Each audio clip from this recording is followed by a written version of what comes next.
Hi, Chuck Isenhart. I'm back, Realtor Home Inspector, and this is the second video that I'm doing on encapsulation. On the first one, I just went over my credentials real quick. I talked about what encapsulation was, and I talked about the major components of it. In this video, I want to talk about what is really necessary and what's not. Okay, encapsulation is something that really started right around the early 2000s. Before that, the only solution people had for a wet crawl space were foundation vents. Okay, to pull fresh air in and move stale air out, or stagnant air. Okay, and that was not efficient. Never did it do the job. But one day somebody had the great idea to install a dehumidifier and seal up the crawl space. And that became the saving grace of crawl spaces everywhere. It actually worked. And those three components that I mentioned in the last video, working simultaneously, did a wonderful job of fixing the problem. And as time went on, it became encapsulation. Okay, it became a lot more than just laying a vapor barrier, sealing the foundation up, and dehumidifying the space in the crawl space. Okay, it became something where they removed the insulation from the floor system and began to press insulation board on the foundation walls, thereby taking what's called the building envelope and moving it out. Now that sounds like a great idea, and it looks good. You know, somebody comes into your house, they show you some before and after photos, and you're wowed because the difference is as big as night and day. Okay, but when they cover up that foundation wall, what they do is they limit the accessibility of doing inspections.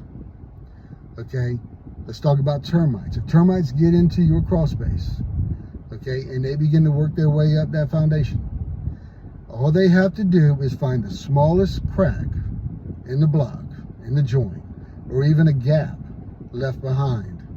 Okay, get into that gap, work their way up the inside of the block, and pop out on the outside of that foundation wall. It will never be seen. Okay, they will come up, they will do extensive damage to your house, and they won't be seen because that foundation wall is now covered with insulation board. Okay, now an encapsulation expert, he's going to say, well, the code book says that there's a 3-inch gap left at the top below the sill plate left for termite inspection. But you can only see one side of that wall. You cannot see the back side. And yes, they do come up the inside, go through the block, pop out the outside, and go to work.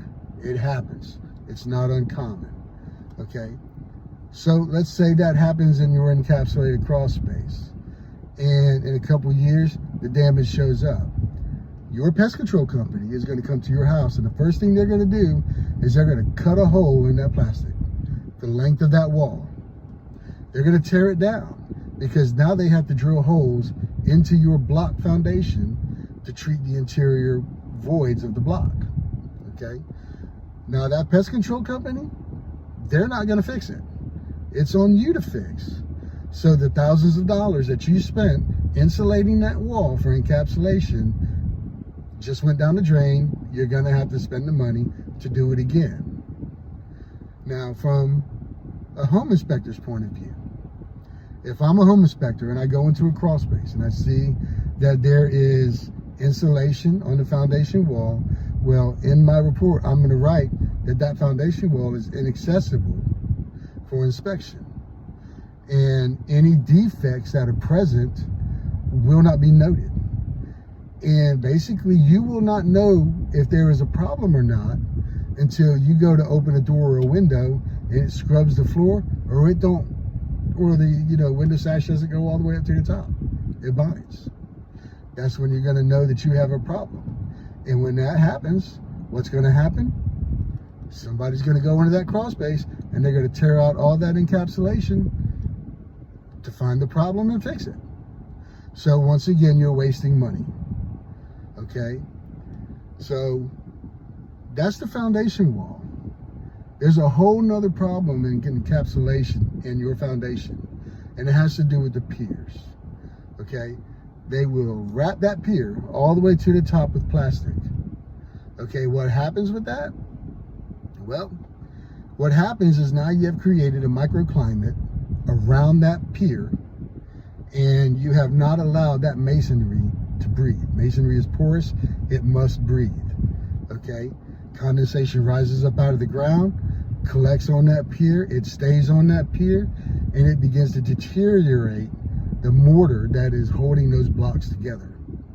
Imagine, if you would, a ball of, hard clay. You leave it in water, what's going to happen? It's going to begin to smear on the outside. It's going to become weak. And eventually, it's just going to, as it dries out, that part that became wet, it's going to flake off.